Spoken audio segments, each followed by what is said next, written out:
Chapter 1. From San Francisco to London. When I was 27 years old, I worked in an office in San Francisco. I did my job well and my future was promising. I was alone in the world and I was happy. On Saturday afternoons, I didn't work. I sailed my little sailboat on San Francisco Bay. One Saturday afternoon, I sailed out too far. The strong afternoon wind pushed my sailboat out of the bay, into the Pacific Ocean. That night, when I had lost all hope, a small British brig saw me and took me on board. The brig was sailing to London. The voyage was long and stormy. I worked as a sailor to pay for my trip. When I arrived in London, my clothes were old and dirty. I had only $1 in my pocket. With this dollar, I ate and slept for the first 24 hours. During the next 24 hours, I didn't eat and didn't sleep. At about 10 o'clock the following morning, I went to Portland Place. I saw a child walking past, holding a big pear. The child ate one small piece and then threw the pear onto the street. I stopped and looked at it. I was very hungry and I really wanted that pear. But every time I tried to get it, someone passed by and looked at me. I quickly turned in the other direction and waited for the person to pass by. I tried again and again to get that pear, but the same thing happened. I was desperate.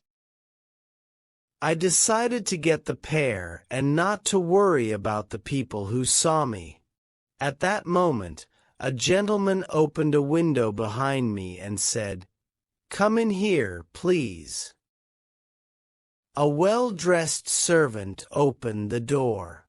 He took me to a beautiful room. Here, two old gentlemen were sitting and discussing something important. Their breakfast was on the table. I was very hungry and I stared at their breakfast. I want to tell the reader that the two gentlemen had made a bet several days before. I knew nothing about the bet until later. Let me tell you what happened. Chapter 2. An Unusual Bet. The two old gentlemen were brothers. For several days, they argued about a very strange subject. They decided to end their argument with a bet, as the English usually do. The following was the subject of the bet. The Bank of England issued 2 banknotes of $1 million each for a public transaction with a foreign country. England used one banknote and the other remained in the bank. At this point, Brother A said to Brother B, "If an honest and intelligent stranger arrives in London without a friend and without money, except for the $1 million banknote, he will starve to death." Brother B answered, "No, I don't agree." Brother A said, "If he goes to the bank or anywhere else to change this big note, the police will put him in prison. Everyone will think he stole it." They continued arguing for days, until Brother B said, "I'll bet $20,000 that the stranger will live for 30 days with the banknote and not go to prison." Brother A accepted the bet. He went to the bank and bought the $1 million banknote. After, he returned home and prepared a letter. Then the two brothers sat by the window and waited for the right man for the bet. They saw a lot of honest faces go by, but they were not intelligent enough. Several faces were intelligent, but they were not honest.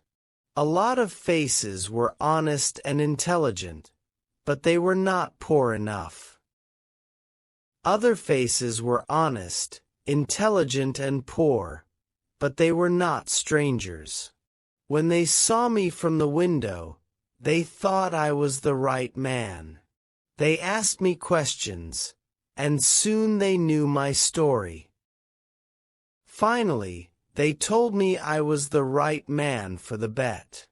I asked them to explain the bet. One of the gentlemen gave me an envelope.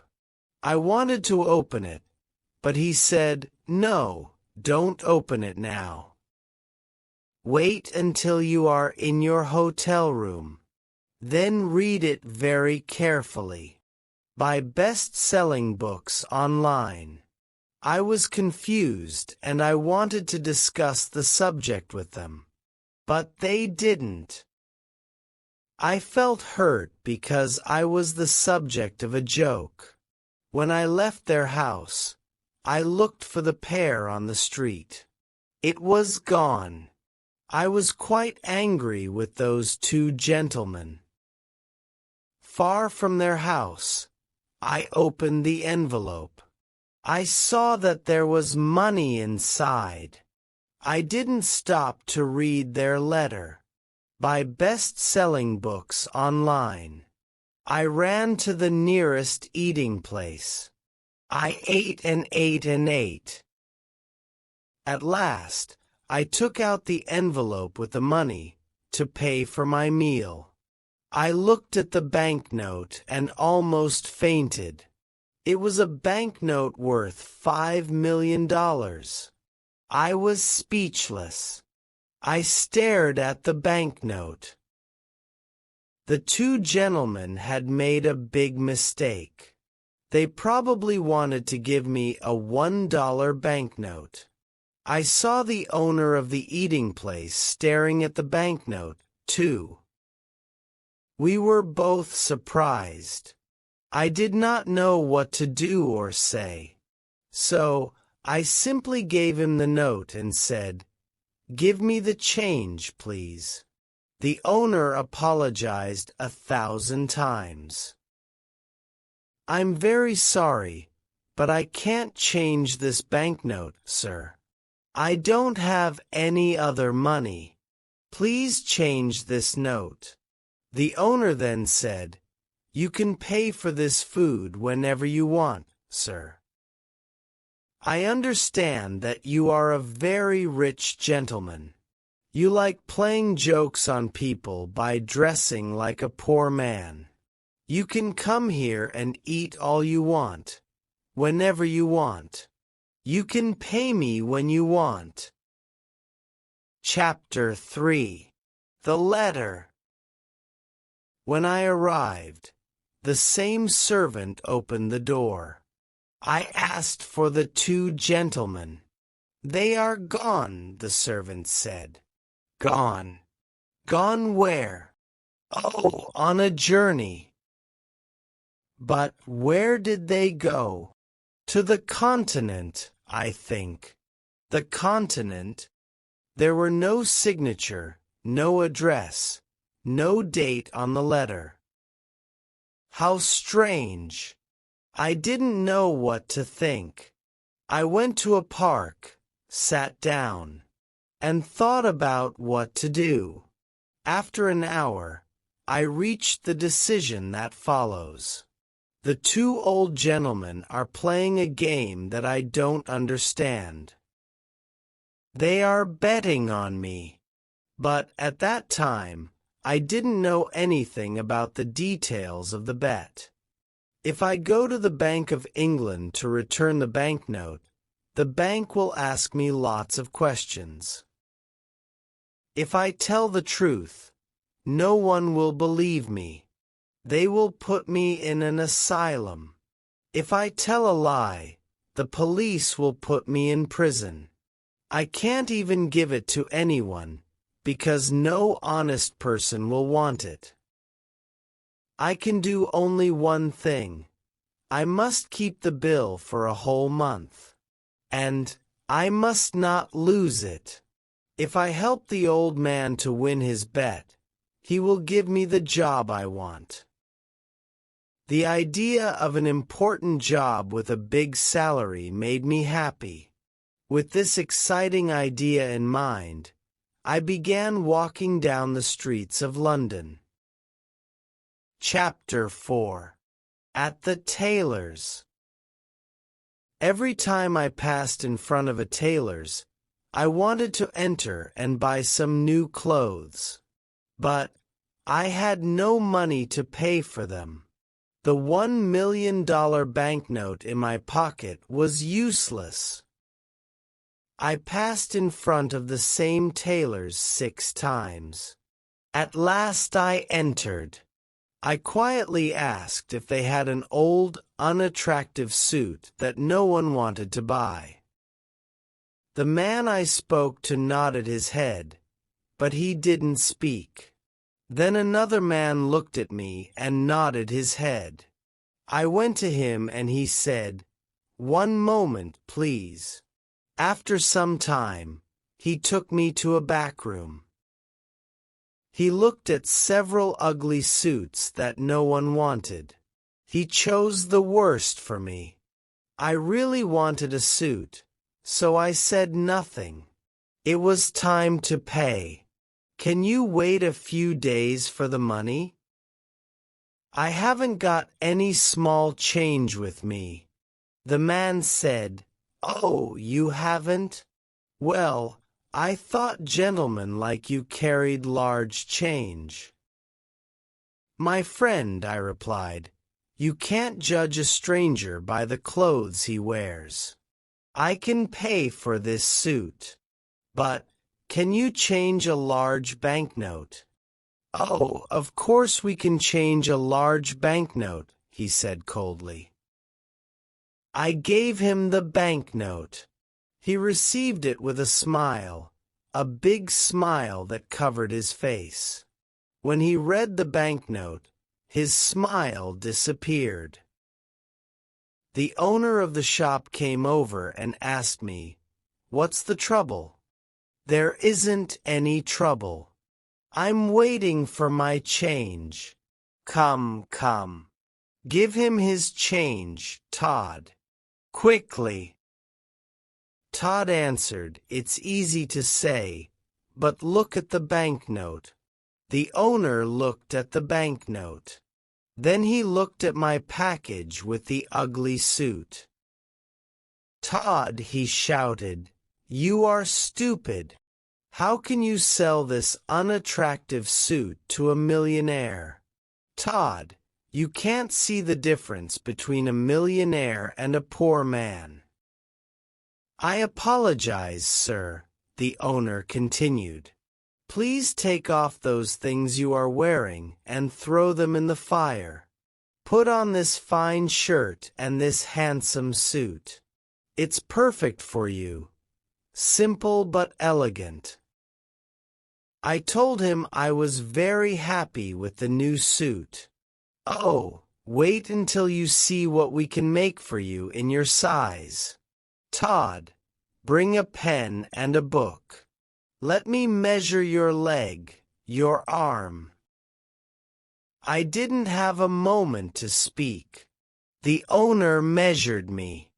Then he ordered his tailors to make me morning suits, evening suits, shirts, coats, and other things. "But, my dear sir," I said, "I can order all these things only if you change my banknote. Or, if you can wait a while before I pay you." "Wait a while. I'll wait forever, that's the word." "Todd, send these things to the gentleman's address. Let the less important customers wait." "What's your address, sir?" "I'm changing my home." "I'll come back and give you my new address," I replied. "Quite right, sir, quite right. Let me show you to the door, sir. Good day, sir, good day." Chapter 5. The Poor Millionaire. The impossible happened. I bought everything I wanted without money. I showed my banknote and asked for change, but every time the same thing happened.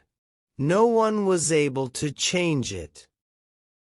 I bought all that I needed and all the luxuries that I wanted.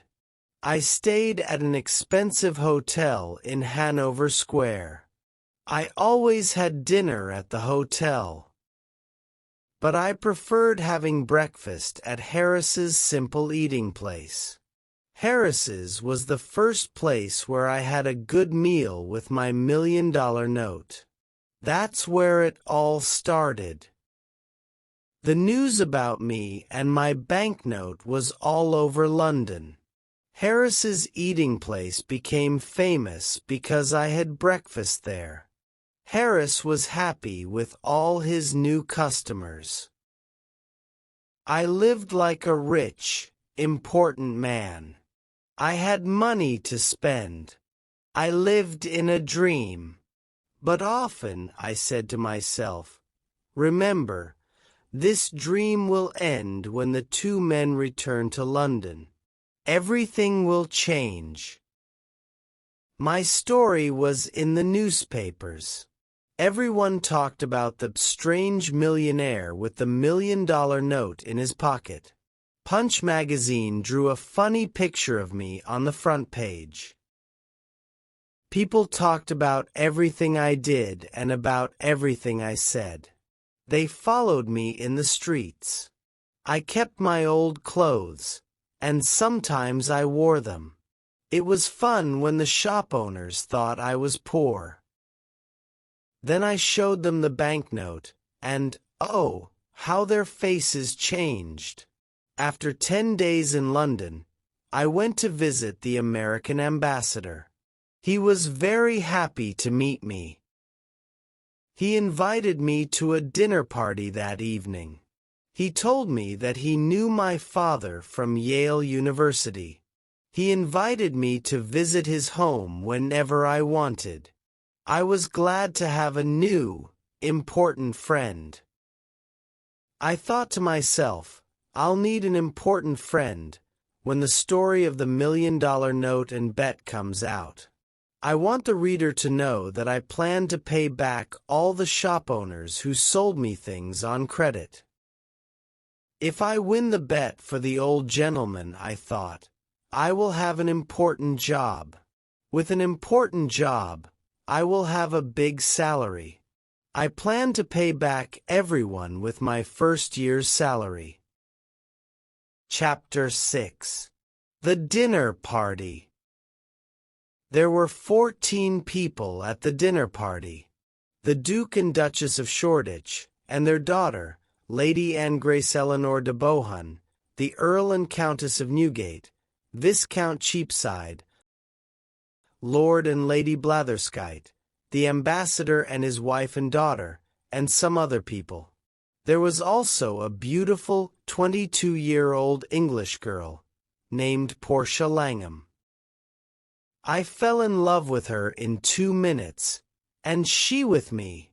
After a while, the house servant presented another guest, Mr. Lloyd Hastings. When Mr. Hastings saw me, he said, "I think I know you." "Yes, you probably do." "Are you the?" "Yes, I'm the strange millionaire with the $1 million note in his pocket." Well, this is a surprise. I never thought you were the same Henry Adams from San Francisco. 6 months ago, you were working in the offices of Blake Hopkins in San Francisco. I remember clearly. You had a very small salary, and at night, you helped me arrange the papers for the Gould and Curry Mining Company. Now you're a millionaire, a celebrity here in London. I can't believe it. How exciting. I can't believe it either, Lloyd. Just 3 months ago, We went to the miners' restaurant. No, it was the What Cheer restaurant. Right, it was the What Cheer.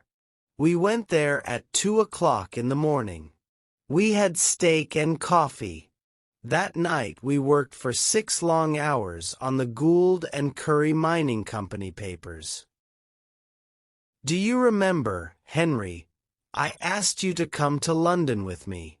I wanted you to help me sell the Gould and Curry gold mine shares. But you refused. Of course, I remember. I didn't want to leave my job in San Francisco, and I still think it's difficult to sell shares of a California gold mine here in London. You were right, Henry. You were so right. It is impossible to sell these shares here in London. My plan failed and I spent all my money. I don't want to talk about it, but you must talk about it. When we leave the dinner party, you must tell me what happened. Oh, can I? I really need to talk to a friend, Lloyd said, with water in his eyes. Yes, I want to hear the whole story, every word of it. Thank you, Henry. You're a true friend. At this point, it was time for dinner. Thanks to the English system of precedence, there was no dinner. The Duke of Shoreditch wanted to sit at the head of the table. The American ambassador also wanted to sit at the head of the table. It was impossible for them to decide, so we had no dinner. The English know about the system of precedence. They have dinner before going out to dinner. But strangers know nothing about it. They remain hungry all evening. Instead, we had a dish of sardines and a strawberry. Now it was time for everyone to play a game called cribbage. The English never play a game for fun. They play to win or to lose something. Miss Langham and I played the game, but with little interest. I looked at her beautiful face and said, "Miss Langham, I love you." "Mr. Adams," she said softly and smiled, "I love you too." This was a wonderful evening. Miss Langham and I were very happy. We smiled, laughed and talked. I was honest with her. I told her that I was poor and that I didn't have a cent in the world. I explained that the $1,000,000 note was not mine. She was very curious to know more. I told her the whole story from the start. She laughed and laughed. She thought the story was very funny. I didn't understand why it was funny. I also explained that I needed an important job with a big salary to pay all my debts. "Portia, dear, can you come with me on the day I must meet those 2 gentlemen?" "Well, yes, if I can help you," she replied. "Of course you can help me. You are so lovely that when the 2 gentlemen see you, I can ask for any job and any salary. With you there, my sweet Portia, the 2 gentlemen won't refuse me anything." Chapter 7. A $1,000,000 Idea. At the end of the dinner party, I returned to the hotel with Hastings. He talked about his problems, but I didn't listen to him. I was thinking about Portia the whole time. When we arrived at the hotel, Hastings said, "Let me just stand here and look at this marvelous hotel. It's a palace. What expensive furniture. You have everything you want. You are rich, Henry, and I am poor." His words scared me. I too was poor. I didn't have a cent in the world, and I had debts to pay. I needed to win the gentleman's bet. This was my last hope. Hastings didn't know the truth. Henry, just a tiny part of your income can save me. I'm desperate. Hastings cried. My dear Hastings, sit down here and drink this hot whiskey. Now tell me your whole story, every word of it. Do you want to hear my story again? But you never told me your story. Of course I told you my story, as we walked to the hotel. Don't you remember? I didn't hear one word of it. Henry, are you ill? Is something wrong with you? What did you drink at the dinner party? Oh, Hastings, I'm in love. I can only think about my sweet Portia. This is why I didn't hear your story before. Hastings got up from his chair, shook my hand and laughed. I'm very happy for you, Henry, very happy, he said smiling. I'll tell you the whole story again. So he sat down and patiently started to tell me his story.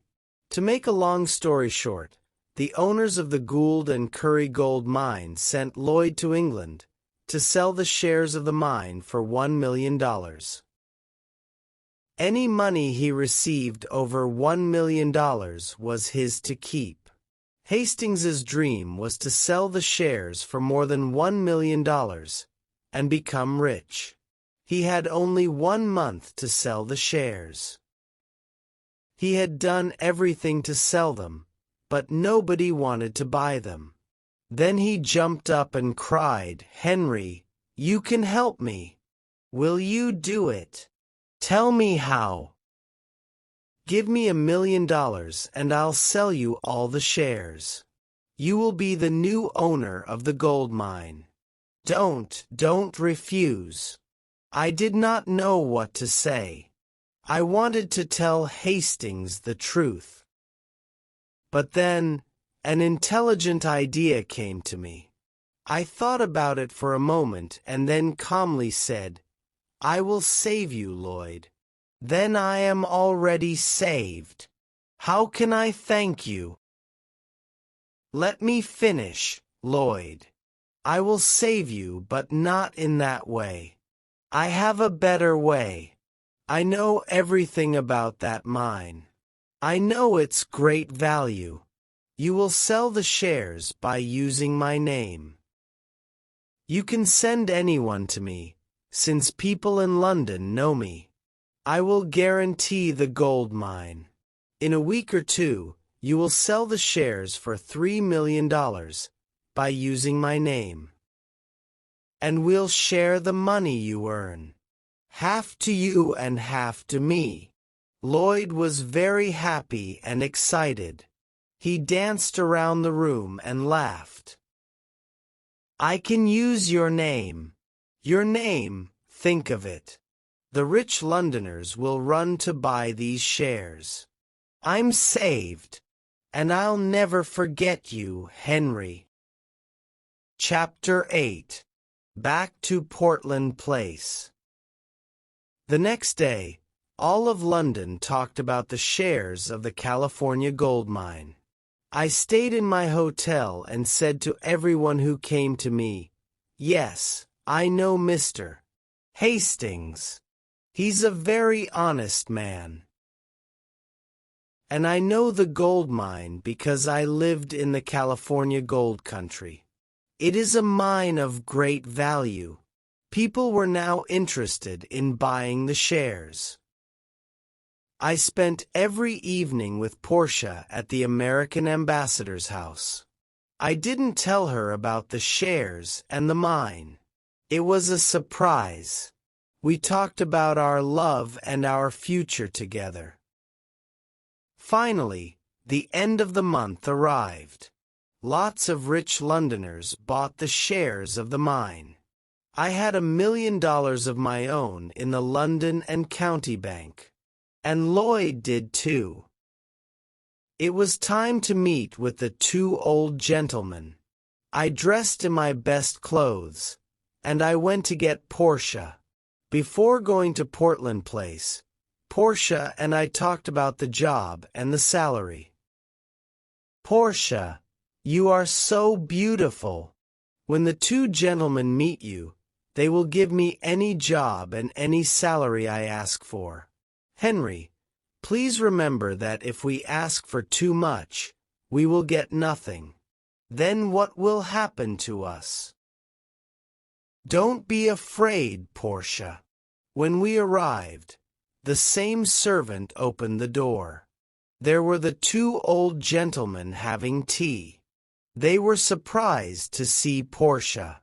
I introduced her to them. Then I said, "Gentlemen, I am ready to report to you." "We are pleased to hear this," said one gentleman. "Now we can decide the bet that my brother Abel and I made.